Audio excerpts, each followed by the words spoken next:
What's up, Wildcats? I'm Cameron Gonzalez, and this is the Cam Square podcast where two girls named Cameron talk about nerd shit. Except today I'm Cam solo because Cam Goodman is on vacation, and I'm feeling very jealous actually. But today I'm going to be talking about episode 10 of High School Musical, the musical series called The Transformation. But before I get into that, please, if you're new here, give us a like and subscribe. You know, we talk about nerd shit. So far, we've talked about The Falcon and the Winter Soldier, as well as Loki and Invincible, and we'll be talking about other stuff soon. But yeah, give us a like and subscribe if you also enjoy that type of content. And let's get into this episode. So, this episode starts with them at rehearsal trying to get this beast transformation right. And I was just laughing when Ricky was like picking the mask fur out of his mouth in the middle of a scene. Like Ash is over here singing so wonderfully, acting like at full 100%. And Ricky was just being a mess, as always. He's an amateur actor and he acts like it. And then their transformation so far was just them like ripping the mask off while Ricky hides under Ash's cape. And wow, that's just, yeah. And then they knock down the set because he like tossed his mask at Natalie, I think is her name. And yeah, so the show is very much a wreck, like High School Musical was on the opening night.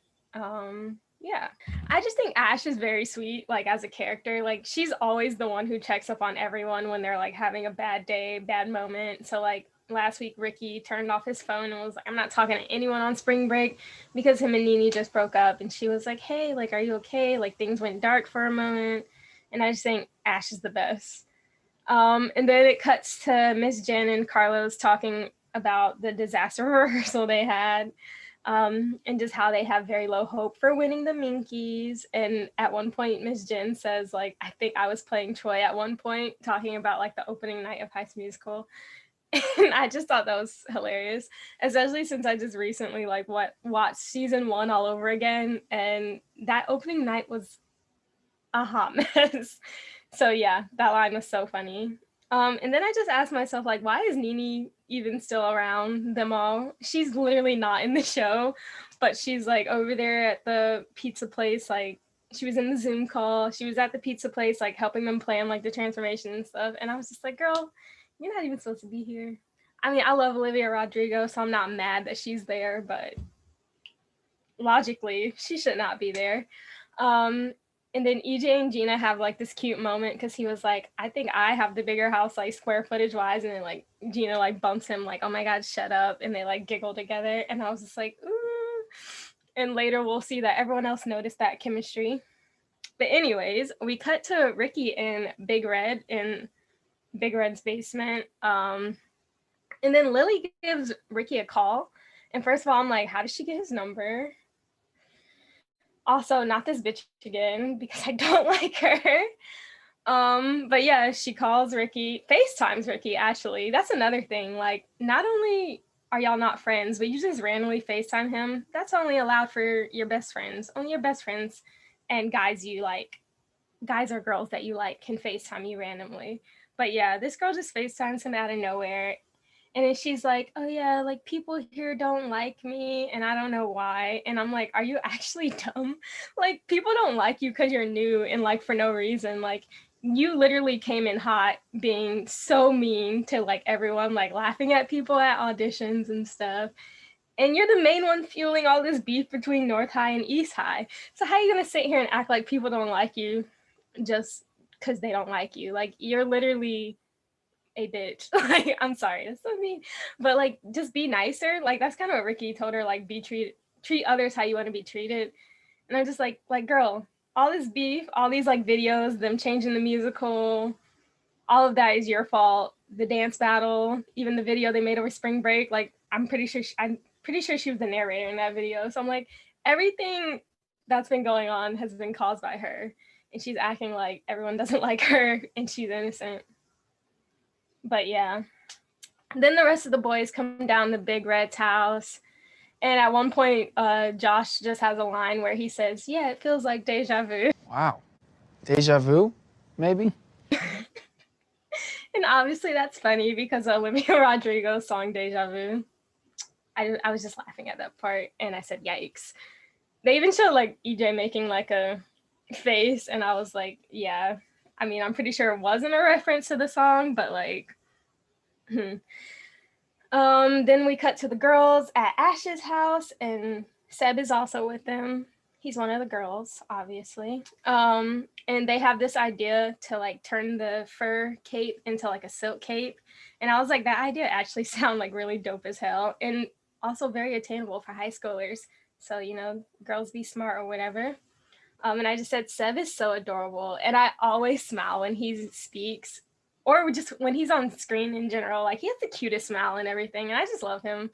Even though he was being a little dramatic over the spring break stuff about Carlos, like, hanging out with guys while he was in Cabo or whatever. But then it goes to him talking about like how he's basically insecure about being with Carlos because he's like, is he only with me because I'm like the only like gay kid at school, or like the only like out and proud like gay kid at school. And I'm like, oh my god, not my baby feeling insecure. Like, yeah, that was just sad.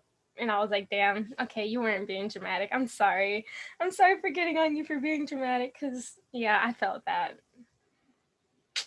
um and then the girls talk about how everyone noticed the chemistry between EJ and Gina.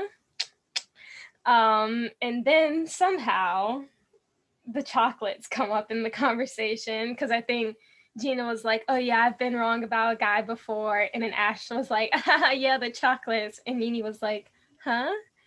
And I was like, oh no. And then Nene was like, why haven't I heard about this? And I was like, well, that's something your boyfriend should have told you about. But also, it wasn't a big deal because, like Gina said, he wasn't the one who sent the chocolates.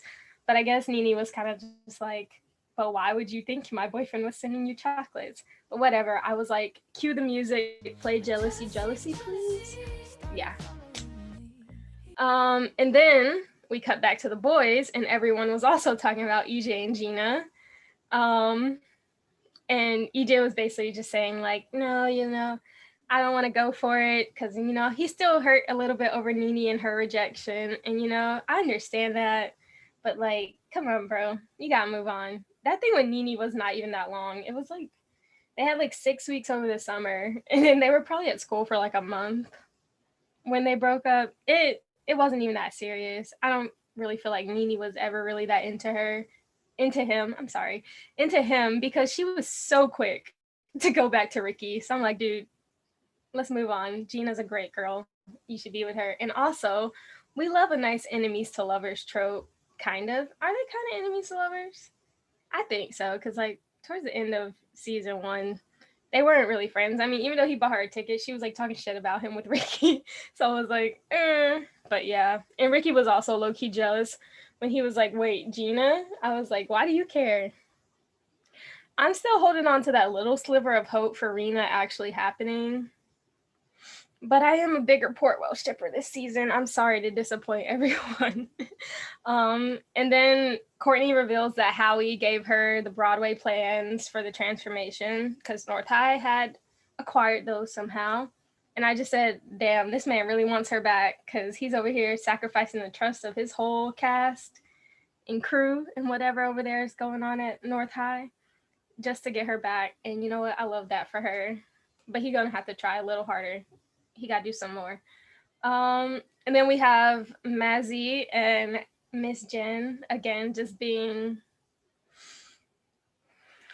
I don't know what to say. They're like cute, but like they don't realize it. So it's like, it's weird. They have great chemistry, and I think they're in game.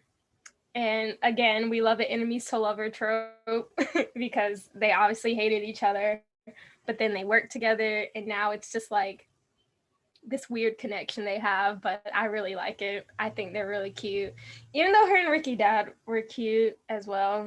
I like her and Mazzy better, just a little bit. I'm a sucker for the enemies to lovers, and I also think Ricky's dad, he's not ready to date. I don't know why his mother's dating.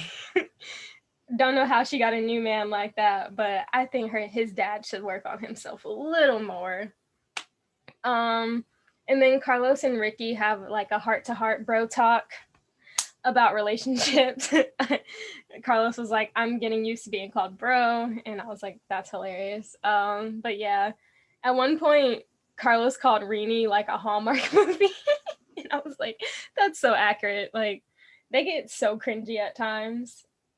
Especially when he wrote that song last week. And then this week he was like, yeah, I was going to sing it for her. I was like, please don't do that. Luckily, he said, I'm not going to do that anymore. But if he was going to do that, that would be so cringy. Then Carlos said a high C was the bottom of his range. And I said, period. Like, his voice is amazing. He's a great singer. Everyone on this show is so talented, but yeah, he can get up there. And then they wrote a song together for Sebi, and aw, it's so cute. I'll talk about the song later though. Just a random note though, because every time I saw Big Red, I was like, he's such a Hufflepuff. And his sweater was giving me Cedric Diggory vibes because it was like split in the middle, like black and then yellow. And then Cedric like wears a sweater like that in Harry Potter. So yeah. And then EJ asked Gina on a real risotto date, and I was crying. I watched this episode at 3 a.m. as well. I never stay up to watch this show at 3 a.m., but I did this week. And so I was in my bedroom screaming at 3 a.m., like, ah! Yeah. And then the way they were smiling at each other, like after she said yes. Yeah, risotto sounds great.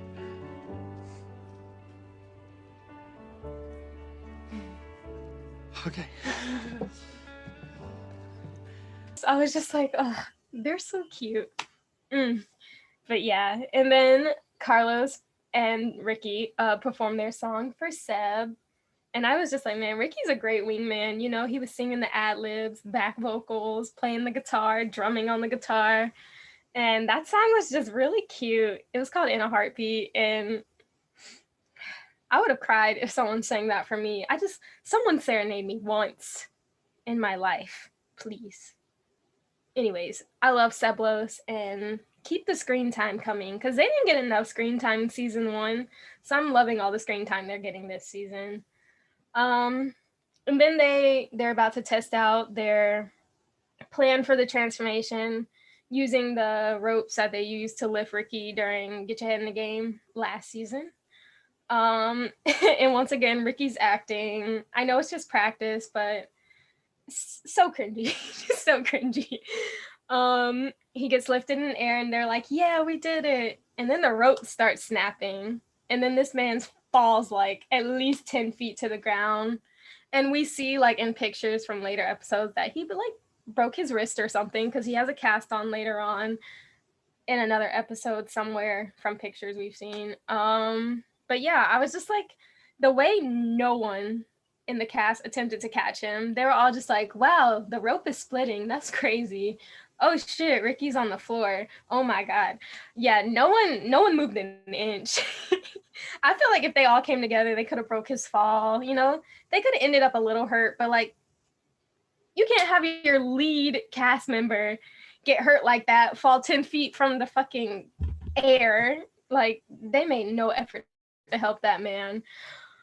But yeah, that's all for this week's episode. Next week's episode, which I guess is this week actually, episode 11, I'll say, is the actual show. So I'm excited. It looks messy. I'm not gonna lie. It already looks like it's gonna be a mess. Again, because we all saw how High School Musical opening night went. Yeah, and I genuinely don't think they're gonna win the Minkies. Which is fine. I didn't really expect them to win. And I think it'll be some good growth for them to not win. They'll come back harder season 3 if they don't win. I'll be very surprised if they win. I'll just say that.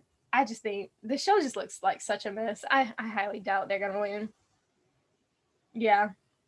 And also Jordan Fisher tweeted the other day, and there was a clip that came out of him playing Gina's older brother, and I love Jordan Fisher. And that also makes 3 Evan Hansons in the High School Musical cast now. We have Roman Wellington Banks, Jordan Fisher, and Andrew Barth Feldman all played Dear Evan Hansen on Broadway as well. So yeah, we got 3 Dear Evan Hansons in the, not Dear Evan, we have 3 Evan Hansons in the cast.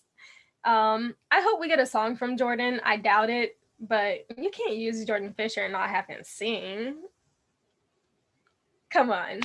But yeah, hope you enjoyed this episode. I'm so excited for this week's episode, and I'll catch you all later. Make sure to subscribe, like, follow us on Instagram and Twitter, and listen to our podcast on Spotify and Apple Music. This episode won't be posted on Spotify and Apple Music. Maybe later on we might decide to post it, but for now, this is a YouTube exclusive video. So I hope you enjoy, and I'll see you later. Magic. No, I'm never letting go. Now that I have it with you. When you kiss me, it's like the stars fall out the sky onto my heart to cover up what I don't wanna show.